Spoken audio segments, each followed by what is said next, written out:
No one has ever made an impact by standing on the sidelines, whimpering, complaining, or protesting without taking action. We make progress by implementing our ideas. Pharmacists must take action. This is PolitiTalkRX, the highly charged, sometimes controversial, political internet radio talk show dedicated to the profession of pharmacy.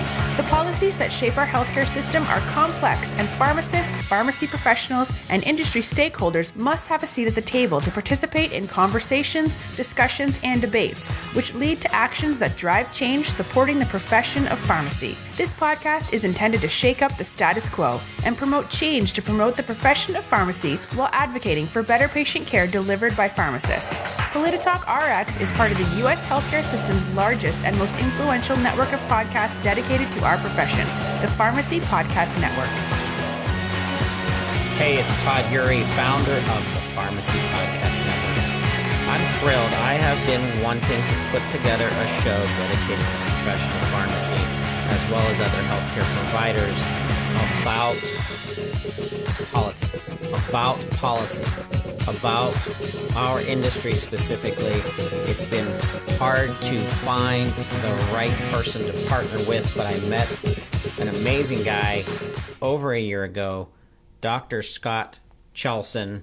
He's with NSU. This is the guy, this is the go-to. Scott, I'm excited you're here to help launch PolitiTalkRX. Tell our listeners a little bit about yourself. Todd, I am ecstatic to be here. As you said, it took us long enough to get here, but we are here and happy to be here. As mentioned, I am with NSU, or Nova Southeastern University College of Pharmacy. I'm the Director of Student Transitions, which I could talk about a little bit, and also an assistant professor. I started off my career in 2014, but basically I started my pharmacy career. I would say my professional career started many years before that. I owned a marketing company, so that's a little bit why I'm well known for the branding and progressive thinking when it comes to pharmacy. As soon as I got out of school, I took on a couple roles. I was working in oncology pharmacy at the University of Miami at Sylvester Comprehensive Cancer Center. I was a consultant, and I owned my own company, and I was traveling the nation speaking at locations like Johns Hopkins University, GE, and so on about public health and our role as healthcare professionals and not just pharmacists. I spoke about health, wellness, and I really truly wanted to educate patients, because one of the things that I realized while I was going to pharmacy school or learning outside was science and healthcare are just not quote-unquote sexy. And it was a real big emphasis for me to be able to bring the attention to what we were doing, because it's very important, obviously, but it wasn't well known, and obviously people need to be guided. So that's where I started my career, and then I had the opportunity to come back here and give some of my traits and passion and spark plug back to this university. And since then, we've done a pretty amazing job. I've been here for 2 years, and I think I'm bringing a lot of value. So, very much so. You know, something I recognize as someone who's been in industry, pharmacy specifically, starting out in technology, and I recognize this of you, Scott, is your fusion of business with academia and being able to exemplify the value of the future pharmacist based on exposing them to things that they don't normally get during their education. You just launched a summit, which the next one will be coming up in November. Just give us a tiny little snippet of that, why it was so popular, why it was so out of the box and different, and why, in my opinion, it was the best student engaging conference that I've ever been to. Well, basically, again, my position as the Director of Student Transitions, it was created upon me coming to this college. My background, again, marketing, branding, I really worked with some of the top professionals in the state and on a national level, and really saw what executives were looking for. And my whole mentality was not to create better pharmacists, but to be creating better professionals. And one of the biggest factor in any profession is networking, marketing, and building those relationships. Too many times, and you'll hear it from some of the most well-known individuals around the nation, like Gary Vee and so on, that education fails us. You know, too many times we get taught to take tests. And I went to pharmacy school. I went to undergrad. I know that I was basically a product of my test scores. And the values that I brought to the table were never analyzed or broken down. And so my self-awareness was not there. What I knew was whether I was good at taking tests or not. And I believe that with my role here, again, my goal is to create better professionals with the niche in pharmacy, because it's very, very unique and it's very much needed. But to create better professionals, so the Future Summit brought together 75 different companies. We had over 500 people show up. But one of the biggest things, too, was business-to-business interaction. As you know, businesses don't just show up because they want to show up and help others. They have a mentality of business. That's right. So I wanted to be able to bring businesses together. I wanted to be able to bring students to see what businesses, what they do, how they interact. And I also wanted to bring the different organizations and federal government agencies to the table, because many times we miss out on those. We always think pharmacy, I'm going to go work in a pharmacy. And I wanted to show the students their potential and their value. I never talk to students like students. And I know maybe that's my downfall in academia. And I use my what are these? Quote fingers. Quote fingers. The old quote fingers. The air quotes. And I say that because I believe if you talk to an individual and you don't patronize them, but you talk to them like a professional, they start to realize their value, and I think they start to engage it within themselves. When you oppress somebody's thinking, they only become a product of what they know to become or are guided to become. So when I talk to my students, I tell them, this is your potential. You may not be living up to it right now, but you be damn sure that I'm going to get you there. So Future Summit was an eye-opener for a lot of people. We've been told by many major corporations that we are the now top tier school in the state to go to for careers and opportunities for future candidates. That's amazing. Congratulations on that. I want to talk about PolitiTalkRX and why I'm so excited about this show. This is an important part of the network. We reach almost 70,000 listeners now. If you're listening to the show and this is the first time that you've listened to the Pharmacy Podcast Network, all you have to do is go ahead and Google Pharmacy Podcast. It'll come right up, pharmacypodcast.com. But PolitiTalkRX, and the reason why, Scott, I believe you're the right person to host and to drive this, when we're talking about politics, these are the activities associated with governance of organizations, bodies, companies, especially with the debate or conflict among individuals or parties having hope to achieve a specific level of power and or influence.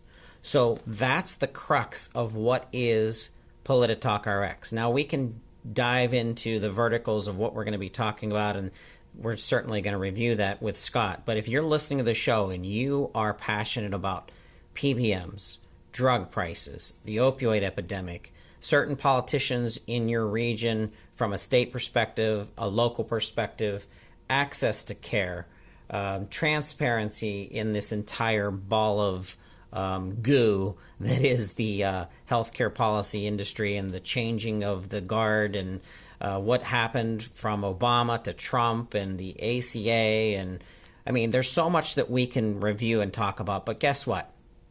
Pharmacy hasn't been at the table like physicians, like the PBMs, like the lawmakers that were in place.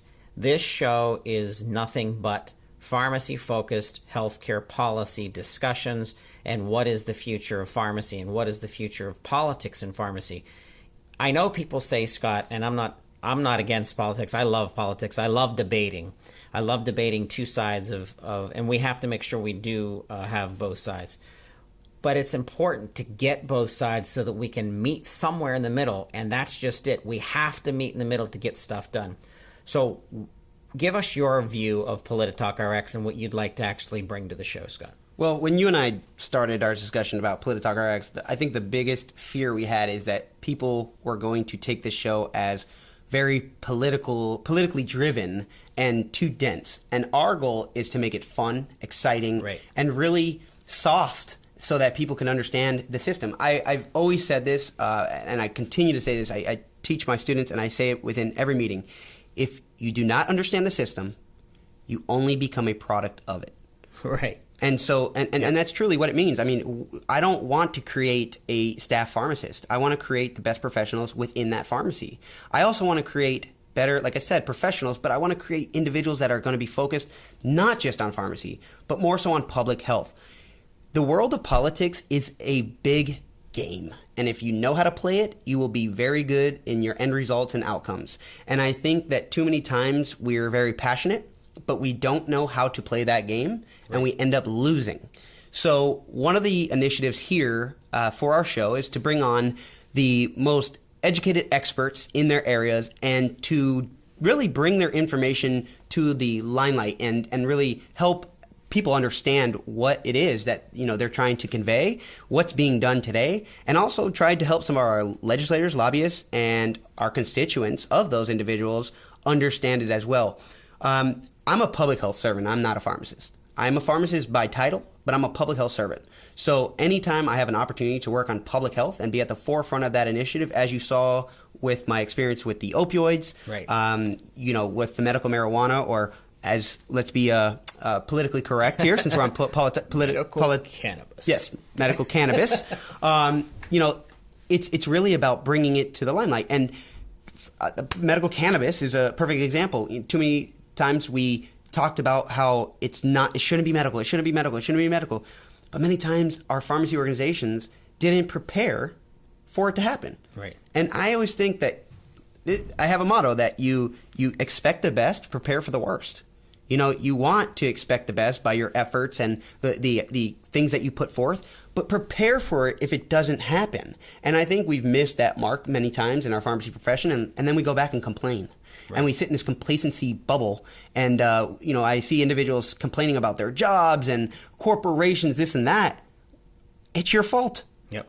And the only way to get to the next level and to make something of this is to collaborate, communicate, get the information out there, hear your views, hear my views, hear the surrounding individuals' views, and bring this all to a collective platform. And this is that. So, we're going to be dedicated to the profession. We're going to be dedicated to education. We're going to be bringing many politicians on. I know that we've talked about, actually, I'll let you introduce our second show guest if you would like. So we are after the shining star in our pharmacy industry who came aboard politics with a tremendous amount of excitement in 2015.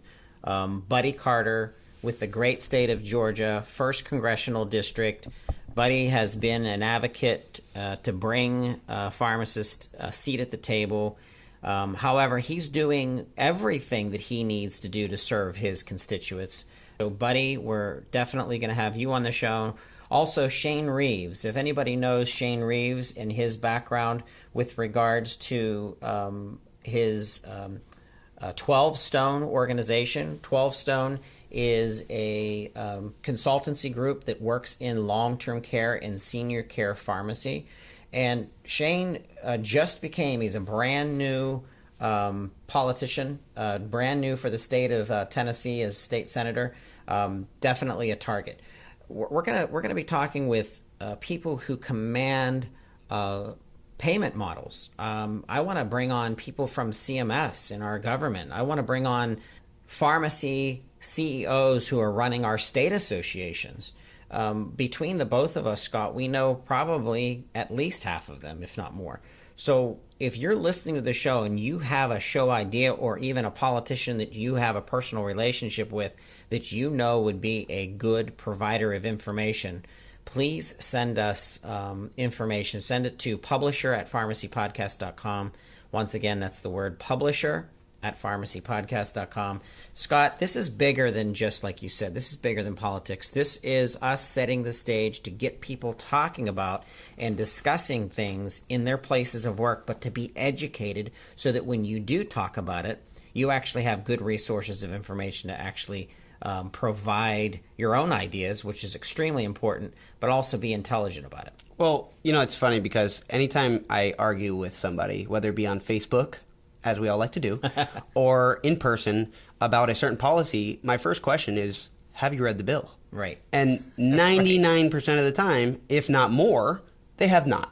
I actually am the faculty advisor here at the college for the Legislative Task Force for our student government, and it is one of the most important items that I bring to the table is I make sure that our students and our leaders in the organization know the bills left and right.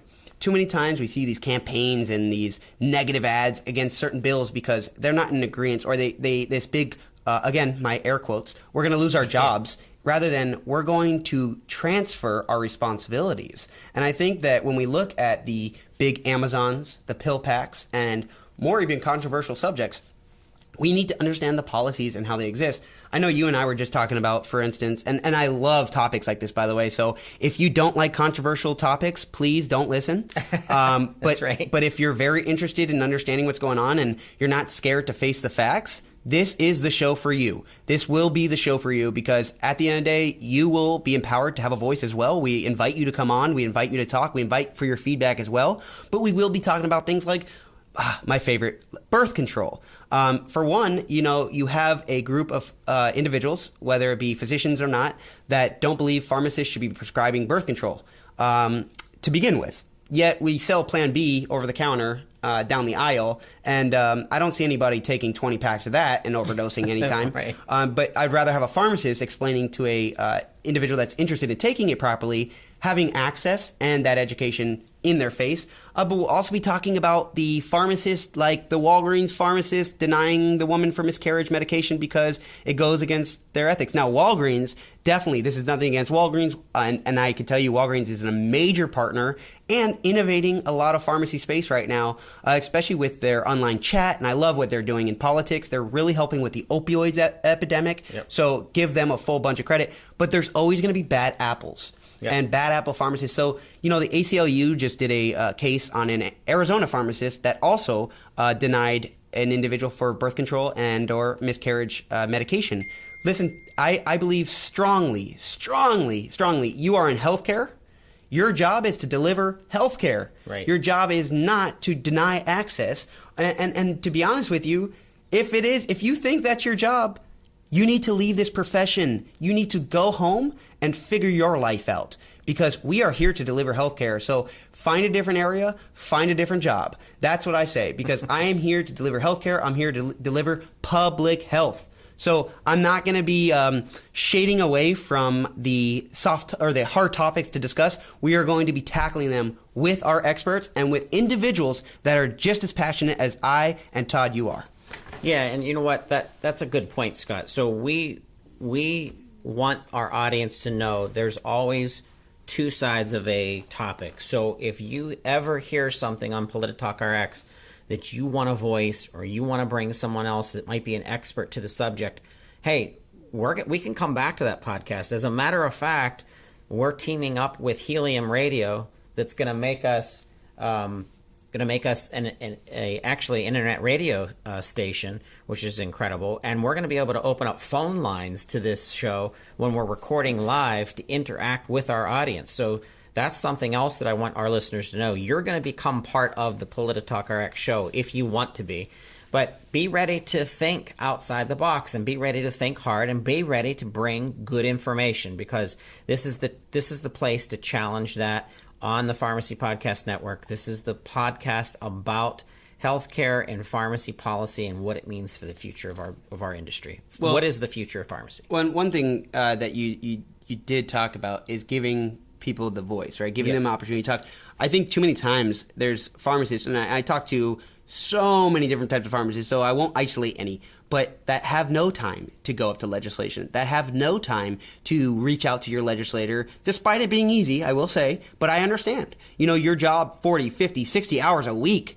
I mean, I commend you pharmacists for literally saving healthcare, because if we didn't have pharmacists, let's be honest, healthcare would be a lot more, shitty. And I hate to say it in that manner, but we have such a bad healthcare system. Almost 20% of our GDP is spent on healthcare, and much of that is wasted dollars. Uneducated patients without access, patients using emergency rooms because they don't have access to their physicians, because pharmacists don't have the legislation to be able to grant that access to our patients, as we just discussed with things like birth control. Why should you wait 2-3 weeks to have sex when you could go to a pharmacy and get birth control? Yeah. Why? I'm just asking. I don't want to wait. I don't want to wait either. and I mean, I'm not taking it, so I mean, we'll have a discussion about that. But there now is a birth control for males, so we could discuss a little bit about that. Who knows the long-term effects of that? But despite all that, I mean, the goal here is not to be a voice for you, but to empower you with a voice. And I think if you think about that for a second, that is truly what you want. You don't want to be guided. You don't want to be knocking on the outside and yelling through the window. You want to have a seat at the table. Right. And this right here, we're setting the table. Absolutely. Scott, I'm excited about PolitiTalkRX. Been waiting quite some time. Everybody stay tuned. Come back to PolitiTalkRX and just take a look at what we're doing. Make sure that you tweet us at Pharmacy Podcast, as well as Instagram. Follow us on Facebook. Follow us on pharmacypodcast.com. Anything else before we close up the inaugural launch of PolitiTalkRX, Scott? Well, before we go, I do want to say, let's keep in mind, many people out there, and I know you guys are all great pharmacists listening, right? Many people do not know what the profession of pharmacy actually is, what we do, the hard work we put in. Help me convey that message to our constituents, politicians, and just the public. Let's have more community engagement. Let's be at the forefront of these topics so that we are not having to be the complacent complainers, but rather the leaders, the innovators, the ones creating new roles so that we will flourish for years to come. Absolutely. And amen. And with that, that is the launch of PolitiTalkRX. Thank you so much for listening and being part of the Pharmacy Podcast Network, Scott. Thank you, guys. Todd, thank you so much. I really appreciate it. You are the man, and I can't say that enough. I really appreciate everything you do for our profession. And you're not even a pharmacist. Nope. And that is the crazy part. No, he's not a wannabe. He is a savior, an angel in the outfield for us pharmacists, because it's truly individuals like yourself that get our message out there, and I appreciate it. And I know all the pharmacists listening right now and all the students out there listening, this is the guy. Todd Urey is leading our profession. Crazy, right? It is crazy. Well, guys, thank you so much. I really appreciate it. I'm looking forward to being your new host, and I'm looking forward to bringing pharmacy to the forefront of our communities and the national topics of for all of our politicians and our communities. So thank you. And we're out. Have a good one. Thank you for listening to PolitiTalkRX, part of the Pharmacy Podcast Network. If you're in the profession of pharmacy, or if you're in the healthcare industry, you can't afford to sit idle and not be informed about your profession. We ask you to share these podcasts with your fellow pharmacy associates, your state and local government officials, and get involved in politics in some capacity, starting with being informed. We must take action, but only when we're educated and understand the issues and policies which lead us to a better tomorrow for our profession. Be sure to follow us on Twitter at PolitiTalkRX and send us an email at polititalkrx@gmail.com.